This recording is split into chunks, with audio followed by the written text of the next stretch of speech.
If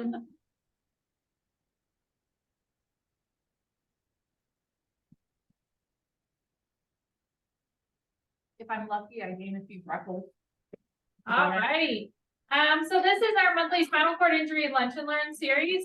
This is brought to you monthly from City of Reno, Renown Health, the VA Nevada Healthcare System, and then the High Fives Foundation. Just a couple announcements kind of for going forward into the new year. There'll be no meeting in December. So due to the holidays, you have December off.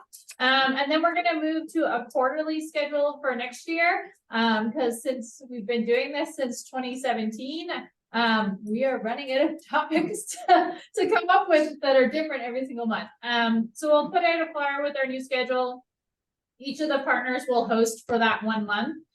So we may even explore moving the location if, we want to have it at Renown or VA. So that's an option as well. So look for probably an update on our social media regarding kind of the New Year's schedule. So for this month's topic, we're going to present on living life off pavement. And I invited Tish from Grit Freedom Chair. Her and I call her my conference wife. We've been on a little conference tour this year, presenting on this very topic. So we hopefully know it by off the back of our hand. So with that, I'm going to turn it over to Tish. Okay, and who is controlling the slides? John. So yay, yeah. Okay, thanks. let's next slide. So we've been giving a talk like this mostly aimed at organizations, adaptive sports groups, parks, nonprofits that work with people with spinal cord injuries outdoors. And so we usually like to start with a quick poll of, do you offer any adaptive equipment or programming, or perhaps in this case, have you personally used any, in this case, adaptive trail equipment? Hands. Yeah. Yep. All the hands. Yay, all the hands. All right. So some of this is going to be a refresher, but hopefully we've got some new information in here too. We're going to cover a lot of different types of equipment, as well as, here we go, the next slide. Different types of equipment, as well as some specific points about ADA and trail access. We've got some juicy info on funding sources, both for organizations and for individuals. And then we're going to give a couple of examples of organizations who are using equipment like this to expand access to adaptive hiking and adaptive mountain biking. Next slide. Learning outcomes will skip. Learning will be had. All right, so I think all of you know me. So just kind of a little bit of my background.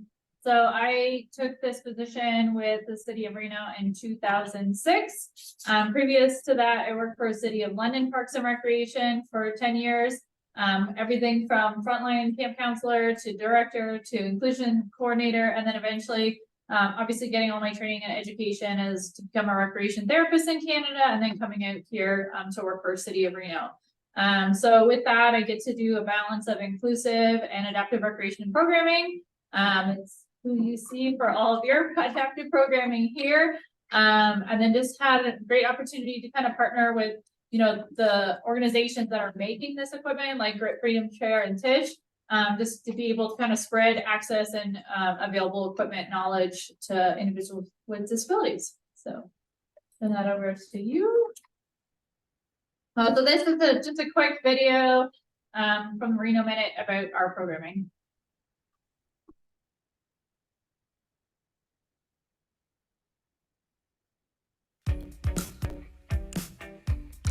Hello, it's time for the Reno Minute. I'm Chris Payne. We're here this week with the City of Reno to discuss the adaptive and inclusion programs. April, a lot of people don't know about this program. What can you tell us about it? Yeah, so the City of Reno offers a number of adaptive recreation programs, including our wheelchair sports of wheelchair basketball and wheelchair rugby. We recently partnered with Reno Ice to start a sled hockey program.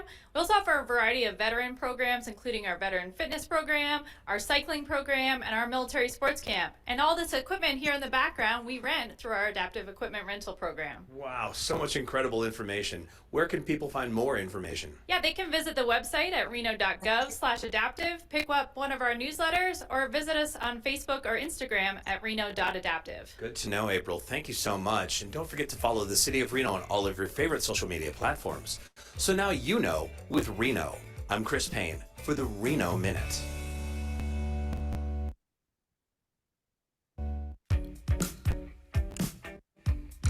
Hello, it's time. Let me press pause.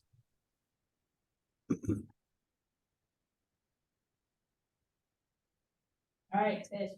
All right, so I guess sort of how did I end up here and why am I speaking today? I, as a freshman at MIT, stumbled into a class on wheelchair design. You can go to the next slide. It was actually called Wheelchair Design in Developing Countries.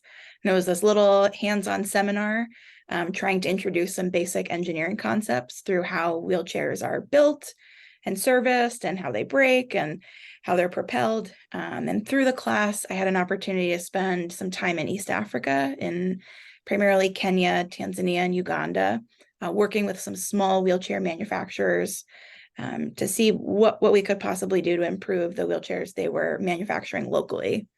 And together with a couple of classmates, we had this idea for a lever system. And we're, of course, not the first people to ever think of putting levers on a wheelchair. But the way that we embodied it and our use of bicycle parts for all the moving parts was somewhat new at the time.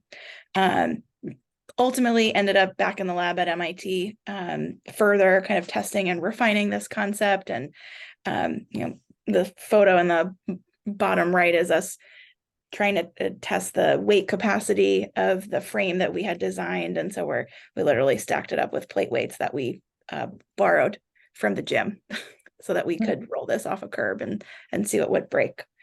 So next slide. Ultimately, the landscape of international NGOs and aid organizations was very challenging to break into, and still, something that we would like to get back to at some point, but ended up refocusing on the possibility of our wheelchair working here in the United States. And at the time I was still living in Boston. And so we worked primarily with the rehab hospitals and adaptive sports groups around New England. So Spalding and Northeast Passage, and ended up kind of testing, refining, getting feedback, revising again. And then ultimately we launched the Grip Freedom Chair, which is this lever propelled wheelchair in 2015.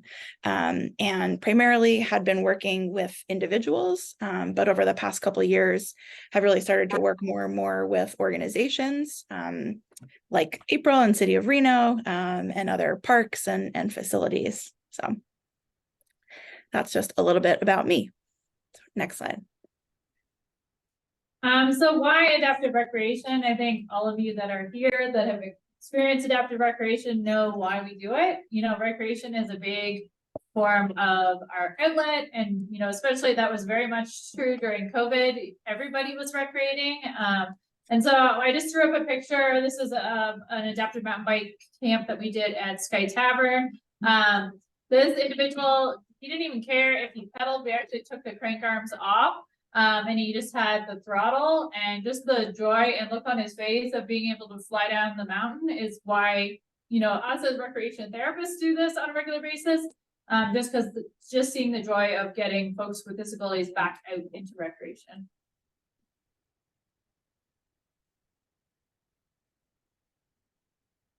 And then I was going to share one quote. This is from one of our customers, Tyler. And this was a little bit after he got his Grip Freedom Chair. And he said, "It's opened up countless doors. I'm more visible in my community, and I can actually talk to people and meet people and go out and do things." So I think we oftentimes think about the sport, like we're going hiking, we're going camping, we're going mountain biking, but a lot of outdoor recreation in particular is just an opportunity to socialize and be out and about with, friends and family and in the community. So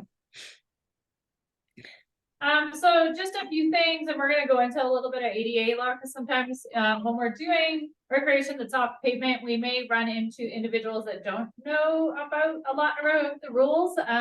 So just the biggest things are individuals have the right to the most integrated setting. So for offering a program, it needs to be accessible and in a location that's accessible to all. They have the right to participate. So if they're paying that registration fee or they've done those prerequisite courses, an individual with a disability has every right to participate as somebody without a disability. And a right to reasonable accommodation. So that may be offering an adaptive piece of equipment at a trailhead or a beach wheelchair at a beach. So they should have the ability to have those things available. So we're going to go into a variety of types of pavement equipment that goes off pavement. I'm going to start with Tish and the Grit Freedom Chair.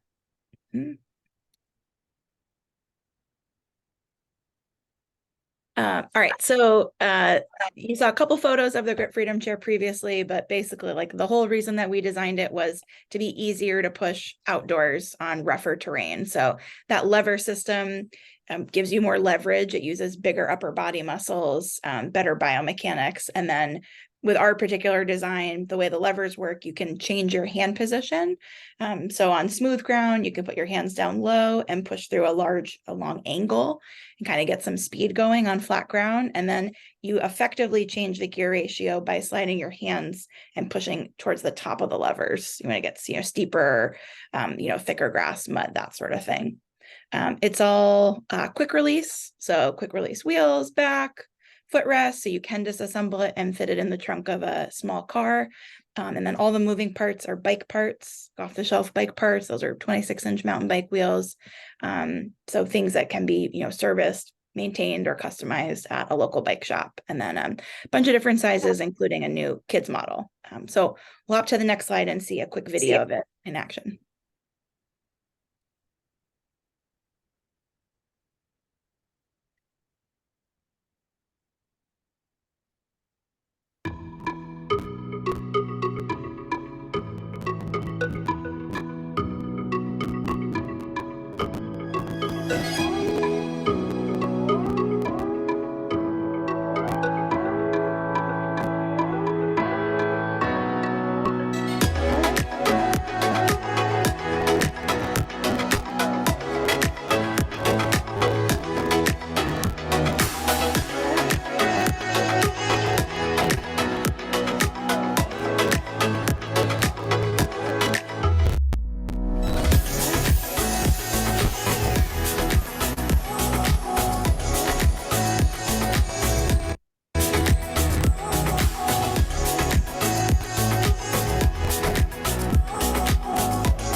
All right, let's check out some other equipment.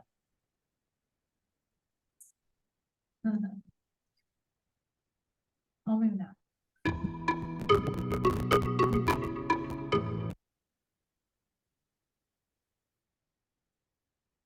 There's another quote that you have there, Tish. Okay, sorry, there's a little lag when it comes up. Okay, so one other quote from a customer of ours, this is Scott, and his wife shared this with us after their very first hike. She talks about how we always had to leave him behind and now he joins us. You've given us back our family time. So this one like really resonates with me because again, I think like when we set out to design the Grit Freedom Chair, we were thinking about, the individuals who would be using it, and we didn't realize the kind of ripple effect that it would have with, with families and then the broader community as well. So a lot of really great things that come from people having access to the right equipment. All right, so just talking a little bit, as Tish mentioned, there's other adaptive equipment in this kind of space as far as off-road wheelchairs. So just a few other, this is not a comprehensive list by any means. So the freewheel wheelchair attachment. So again, similar concept to the Grit as far as putting that larger wheel up front to be able to get over cracks and little small bumps. And the picture is a Hippocamp beach wheelchair with my little friend Cohen. So a little more designed to be able to go into sand. We do have like other wheels that are interchanged, so you can do balloon wheels on the rear as well. The Freedom Tracks, which I brought upstairs for today, where you can roll your entire manual wheelchair onto those freedom tracks, and now you have a little power tank. The action track chair, which is the tank tracks, but on a power wheelchair. Other wheelchair attachments that are a power wheelchair attachment, like the Firefly. We also saw, I think when we were at the NRPA conference, what was that chair, Tish? The mountain trike. The mountain trike is another one. So again, there's a comprehensive list of, and I'm sure I'm missing some of other options as far as, you know, those off-road wheelchairs. We don't.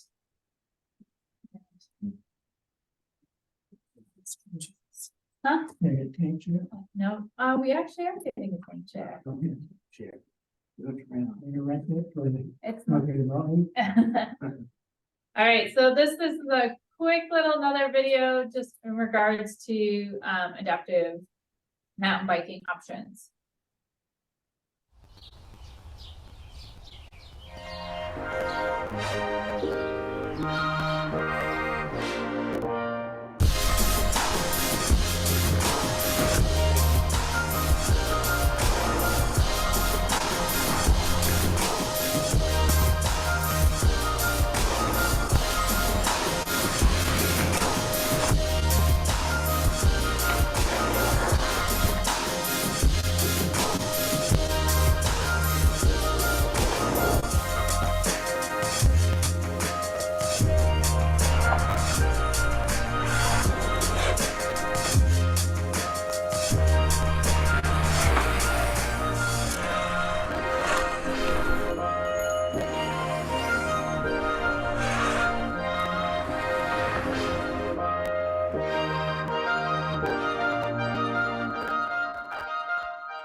So some of you have had an opportunity to ride at Sky Tavern and see the variety of adaptive mountain bikes that we bring out. So we'll just kind of go over each of the different categories of adaptive mountain bike equipment that's available. So the first category is off-road upgrades and recumbents. So e-bikes, they threw e-bikes on there. It wouldn't be considered an adaptive piece of equipment, but for somebody with a disability, maybe they're an incomplete spinal cord injury, or an amputee using a prosthetic. E-bikes have really changed the game as far as being able to kind of leveling out the playing field as far as being able to mountain bike. So I think, you know, sometimes e-bikes get a bad rap as far as because everybody bought an e-bike during COVID. But I really believe that they do have a space and where they increase access for individuals with disabilities that might need them. You're killing me, Sean. I have no idea what's happening. I didn't touch them. So then recumbents, we have the ice full fat. So it's a three-wheeled foot pedal bike. So your rear wheel is in the back. You have one wheel in the back, two in the front. And so similar to the kind of the one I have out here is the one in the room here is that reactive adaptation Stinger. So similar style, the full fat is going to have a lot fatter tires. I call it the giggle maker. It's super fun. But again, that one is very, very similar. There's the VeloTrack. Now there's the new AZUP recumbent trike. So again, this list isn't comprehensive of everything that's available. You know, different builders are coming out with new technology and kind of putting their spin on what's currently available. The next category is off-road hand cycles. So a lot of you, if you're of an older generation, know the one-off hand cycle was kind of like the only adaptive mountain bike that existed at the time. So similar, like that style has still kind of carried forward. Now we have things like the Bomber and an Explorer, which is that kneeling position. So there's a picture up there of, I think that's Jared. No, it's not McGee, Jeremy McGee, who's the rep for Sport On for the US, but in that kneeling position, so you're kind of in a kneel position, more in an aggressive mountain biking position. Works for some people. If you have a higher level injury, it's not a great position to be in, or have a ton of tone, being able to kind of get with your legs in behind you. The other option, so if you prefer a more upright seated position, you can look at bikes like the G-Trike, the Nuke, and the Mako. So Nuke and Mako are made by Reactive Adaptations. Very similar, the Mako's got full suspension versus the Nuke is just one suspension, and then the G-Trike offers some great quad adaptations and options with the elbow brake, and they do elbow shifting. So again, a lot of different options in a more upright seating position. Then you move into bikes like the Lasher, Madeline, and the Rogue. They're more considered appropriate for more of a gravel terrain, because they're a front wheel drive adaptive mountain bike. In terrain that's really steep, you do want all your weight over that rear wheel. And so those are not as successful in trying to kind of climb up more steeper terrain, but do have a great purpose if you have flatter terrain or you're just interested in more gravel riding and getting off on pavement. The next category I call off-road hand cycles extreme. So Rider USA does a full throttle. It started as a 3-wheel bike and they've moved to a 4-wheel bike, but again, all throttle. And then Bowhead does the Rogue and the Reach that has that pin design. So there's a picture with the pin removed and the entire bike is able to articulate. This piece of equipment, Bowhead has kind of changed the game as far as access for adaptive mountain biking. With that articulation, they're able to do a narrower bike that can really access any trails that a person without a disability could access. So they've really done a great job at kind of opening up what, you know, might have just been okay for adaptive riders, that these bikes can really ride anything.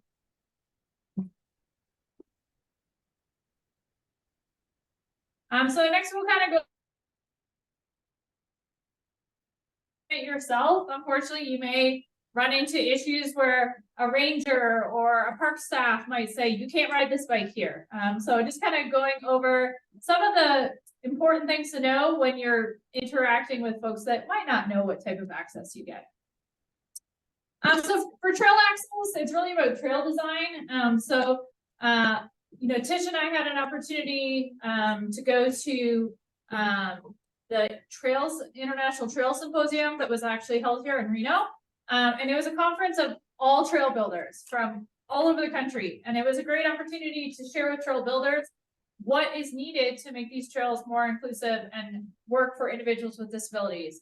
So it was great to actually get them to jump on adaptive mountain bikes and go ride them and come back and be like, oh, this is why we need to do this. So it's all about trail design, trail amenities. So it's not just about, did you build an all access trail that doesn't have a restroom or a parking lot that's accessible? And so looking at it from the user standpoint of coming to that trailhead, do they have somewhere to park? Do they have a restroom that they can get in? Did you put up a gate that keeps out ATVs, but now we can't get a hand cycle around that gate? So like looking at the bigger picture of our trail amenities, trail signage and information. So I put at the bottom the trail rating system that Jeremy McGee has been working with Trailforks on. So he's kind of come up with an adaptive mountain bike rating system. So at the bottom, you can see ATV M1, AMTB2, and AMTB3. So 1 being that an adaptive rider could ride independently without a support rider. 2 being that there might be a support rider recommended in spots. So maybe there's a pinch point or a really large side hill. And then AMTB3 saying you should have a support rider the entire time. The system is a start. The issue is that because the equipment is so diverse and the rider's skill level is so diverse, it's really hard to say this is a green, blue, or black. Similar to if we go skiing, you know, my equipment that I may use or my own skill level really is going to determine what I'm able to ride or not ride. So it's a great start, but I think what is more important is that trail builders and trail organizations just give all that objective information. So what is the max cross slope? What is the steepest grade? Is there any pinch points or obstacles? Are there workarounds? So that the adaptive rider can make their own decision as to whether they can ride that trail or not. And we're not kind of saying, well, this is an adaptive only trail and this is the trail you need to be on. And really putting all that information and objective information back to the rider so that they can make that decision. So ADA. So in looking at trail access, you get into different lands, and a lot of these trails, you may be on one trail that potentially crosses several jurisdictions, and you might be on federal land and Bureau of Land Management, and then you jump onto county land. And so all the rules sometimes are all changed in various sections of the trail that you're on. But the important thing to know is to look at your device as a definition of a wheelchair. So we're going to talk a little bit about the definition of a wheelchair and how you can use that definition to educate that you do have trail access. So the definition of wheelchair, we're going to be talking about a manual wheelchair, a power wheelchair, a scooter, an off-road wheelchair, and then adaptive mountain bikes. So models meeting wheelchair definition are their legs for walking, and in non-wilderness areas, these same devices also are used as bikes. So federally designated wilderness, per the ADA, there's a definition. Congress reaffirms that nothing in the Wilderness Act prohibits a wheelchair use in the wilderness area by an individual whose disability requires it. So the definition of a wheelchair is devices designed solely for use by a mobility impaired person for locomotion that is suitable for indoor pedestrian use. So we're going to take that definition of a wheelchair and kind of break it up in this next few slides. Sorry, Tom. You're good. All right, so the first section of the definition talks about design solely for the use of a mobility impaired person for locomotion. So when you go onto the websites for all of this very specialized equipment, so if you go onto Freedom's Wheelchair, if you go onto Bowhead, if you go onto any of these websites that are selling this adaptive equipment, it is going to somewhere on the website say that this equipment is for a person with a disability. So yes, this equipment is designed for somebody with a disability to use it for locomotion. So the next part of the definition talks about suitable for indoor pedestrian use. So that's where you go look at, okay, what I might wear my running shoes to work, or maybe I'm wearing my hiking boots to come into work. So that's similar to like our running shoes are like our slick tires on our wheelchair or on our road cycle. Or maybe I have my hiking shoes on and that's my knobby mountain bike tires that I might have that I can still go inside with. So the answer is yes. And lastly, it talks about, is the device battery powered? So a scooter is battery powered, our wheelchair is battery powered. They are allowed indoor use. So talking about battery powered, both battery and non-battery powered wheelchairs are allowed anywhere foot travel is allowed in the wilderness. Gas powered is not. So suitable for, so like it would be considered an other power driven mobility device. So your power assisted adaptive mountain bike is no different than a power wheelchair or a scooter. So yes, it would have access. Any questions on kind of access and ADA? Hopefully I armed you with things to educate with in the future. So we're going to switch over to funding sources because everybody wants to know, how do I buy this stuff? It's so expensive.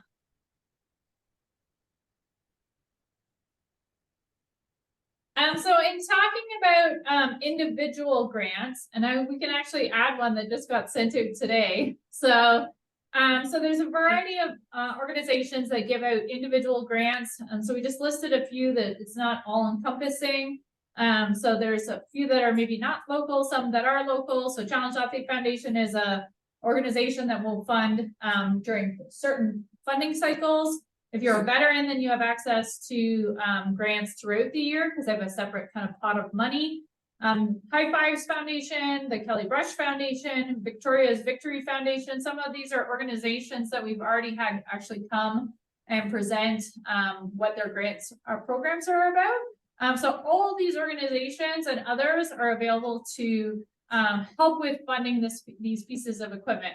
What I'm going to add that just was sent out today is Move United created a new individual athlete membership. So City of Reno, we're actually an organization member of Move United. They've now created an individual membership. So if you become an individual membership, they actually have a grant cycle that opened today for up to $500 to either help with travel to adaptive activities or towards adaptive equipment. So that's another one that's not on our list. I'll let you touch on organization ones, Tish.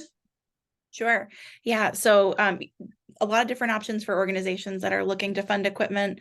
A lot of the park systems might actually have access to internal funds that have already been budgeted for things like accessibility, or there might be city, state, county funds that are available. But a couple here that are fairly large and popular, the Christopher and Dana Reeve Foundation and the Craig Nielsen Foundation both provide grants for organizations that are serving people with spinal cord injuries. If you're using it to purchase equipment that will be used for programming, it's not that only people with spinal cord injuries can use it, but the focus of the grant application has to clearly specify, who will benefit from it initially and like how large of a population. The Rotary and Lions clubs or other sort of community-based funds can be good options to tap into. And then the VA has its own adaptive sports grant. We've also started putting together a database of grant funded opportunities that are state-based, as we've been working with park systems around the country and kind of getting the feedback on how they're putting their funding together. So if anybody is looking for funds in specific states, for example, I know Truckee Park Meadows Foundation recently had a grant from the AARP Community Challenge. And AARP was giving out grants on a state basis. Any state was eligible, but they allocated certain funds to certain states. So this is a little teaser of potential funding sources that are out there.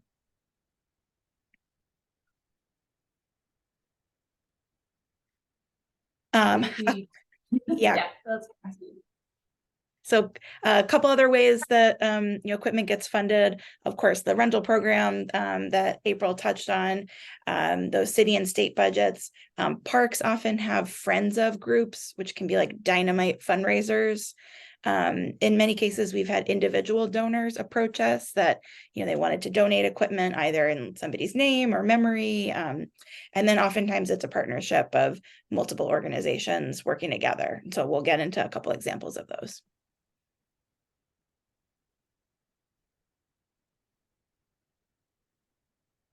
All right, so we'll just briefly touch on a couple examples of organizations who offer trail equipment and the types of programming that they offer.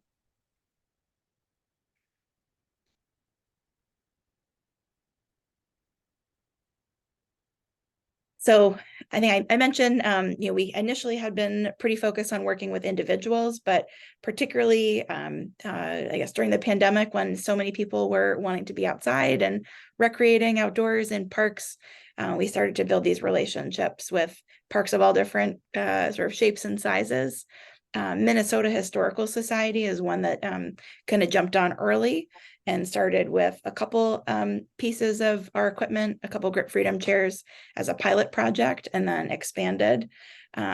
This is from one of the first sites that they were testing at called Jeffers Petroglyphs, which is a pretty cool place to check out. But they were in particular because they're a park, they're not an adaptive sports organization that's used to working with adaptive equipment, and they have a small staff. They were big on, we needed something plug and play that wasn't too difficult to use, operate, or assist with. So I think, as we think about kind of the landscape of equipment, and, April gave us so many wonderful examples, some of those pieces of equipment can be pretty challenging for a small park system who's brand new to adaptive equipment to implement as like their first piece of equipment. It's something that they would likely build to over time.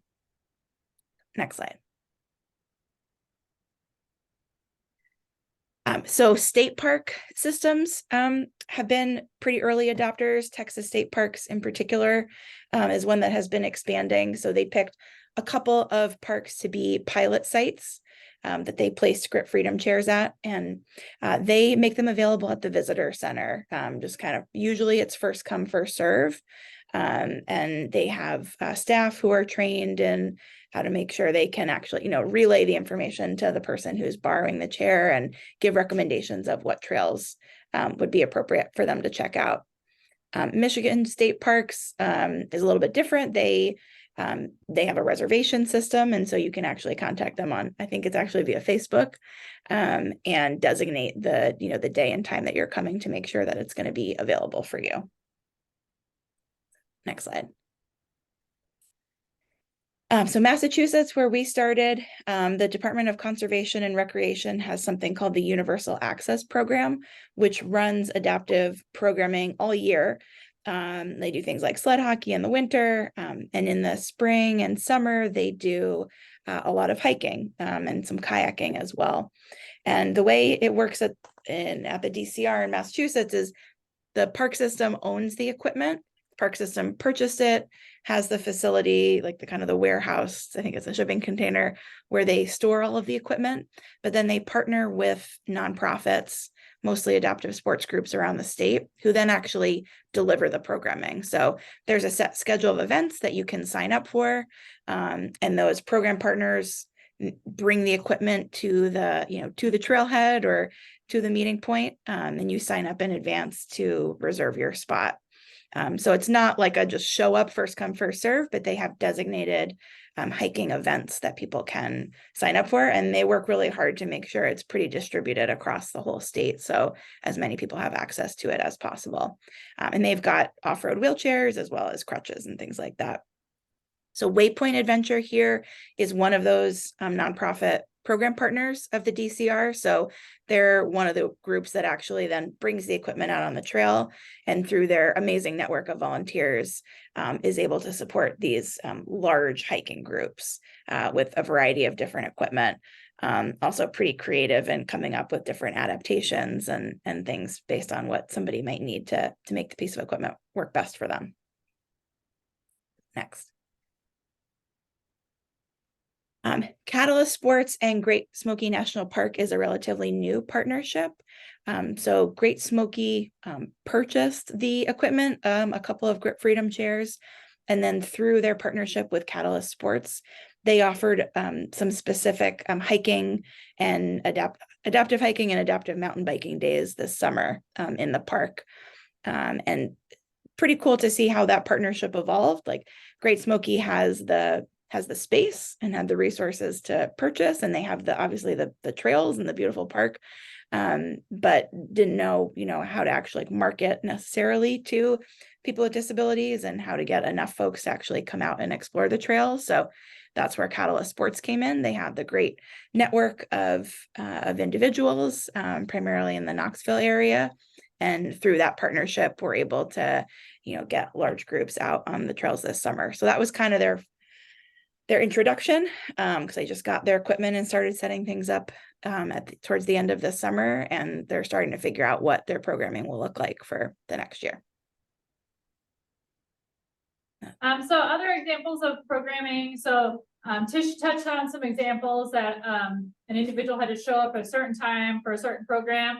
That was something that when we hosted our access summits, that individuals were like, well, I want to recreate when I want to recreate. And that was obviously very apparent also during COVID.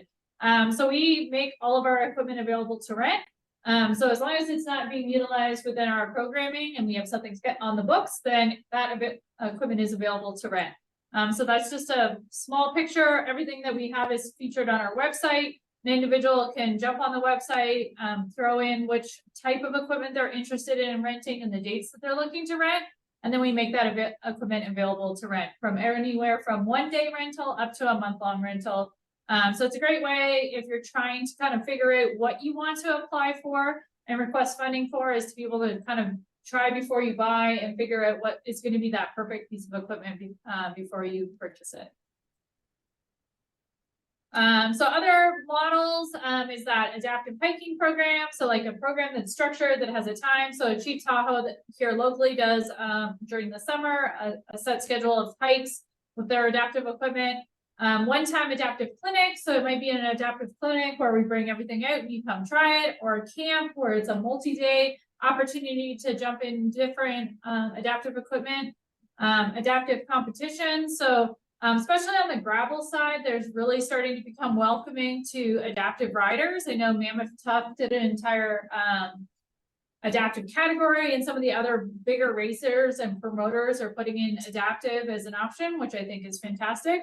And then adaptive lessons. So I know Mammoth has a structure where if you want to come ride an adaptive mountain bike, you have the option to take a lesson just like you would a ski lesson. And so eventually I'd like to get to that goal with Sky Tavern once we kind of figure out our bandwidth and be able to offer adaptive mountain bike lessons, and have our staff go through adaptive mountain bike instructor certification, which some of us already have.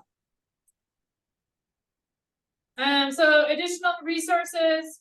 So if you're not from here, and you're trying to access what adaptive programs are in your area, they have a great feature called Find a Chapter.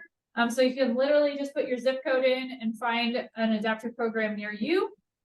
And I mentioned the Move United individual membership, so that's really new to Move United. It's available on their website. And with that, they're kind of opening up their resources. They're allowing athletes to network together, so you can find other athletes that are in a similar sport in your area, apply for grants, and kind of get the same access and resources that we get as a Move United chapter.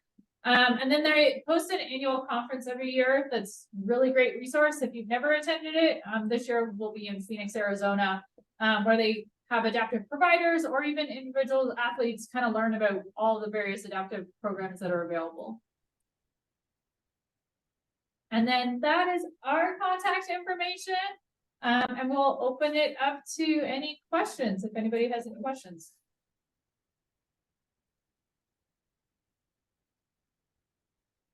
We did so good because we're so rehearsed.